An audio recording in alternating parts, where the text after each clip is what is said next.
VideoDeadGaming. What's up dudes, VideoDead here. Time for a quick tutorial on how to do this.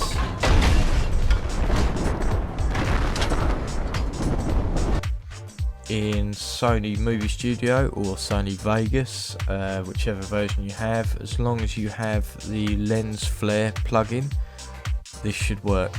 And it's just a little something to beef up those explosions. So I've got my clip and I'm going to get a lens flare plugin. You should have that. So let's get that in there. So we've got our lens flare plugin. So I've got my clip, I'm going to find the explosion in it. There we go, there's the explosion. And I just want to make that look a bit better, so I'm going to find the start of the explosion, which is there. I'm going to press M to make a little mark on the timeline. I'm going to scrub that on a bit, and let's have another mark there for the end of where we want our effect to go.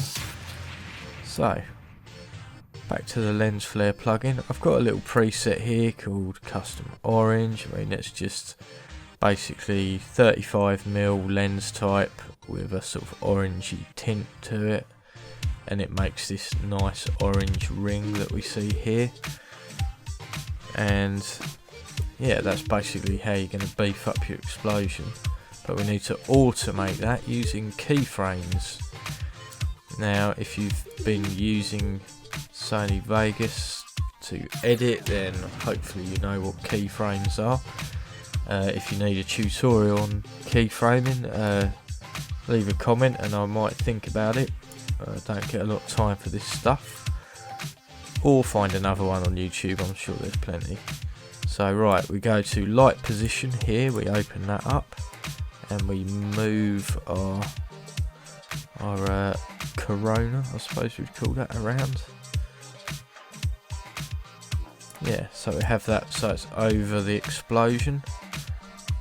And right, so we need to make that go from small to big, so it isn't just a big stupid round thing there. So let's go to our first mark there.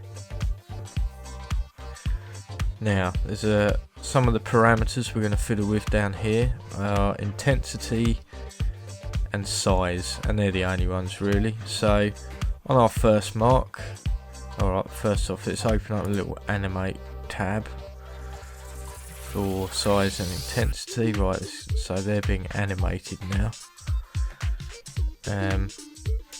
Let's bring the first keyframe up to our mark. So this will correspond with this here. Look, if you see me moving that, I'll put it to mark 1 and that's where that is there. Right, so we want size right down and we want intensity right down. Now let's move our timeline bar, whatever you call this thing here, to our second mark. And that is where the end of our explosion wants to be, so we're going to put size right up. We're going to leave intensity right down, but I'm just going to jiggle that to create a keyframe, and then I'll put that on 0. And then I'm going to move my little marker to about maybe 2/3 of the way between 1 and 2, and then I'm going to put intensity up. Not too much, maybe just a little bit. You don't want to overcook it. So there, so our first keyframe is no size, no intensity. The middle one is full intensity, and the last one is no intensity. And I'll show you what that looks like if I scrub through it. Yeah, it looks pretty good. I'll play that, here we go. Yeah, that looks kind of good like that. So there you go, that's how to do that. Let's go back to our middle one so we can see the ring. Another lens type you can use is the Sunburst. That looks really good as well. I've tried the other ones and they've got too many other rings But yeah, the 35mm and the Sunburst ones look pretty good. I'll show you Sunburst. There, so it's, you know, it can be quite subtle. I mean, you can always move the keyframes about to make it go slower or faster or whatever, or more intensity like that. So let's play it again. Yeah, there you go. That looks quite good with Sunburst, so there you go.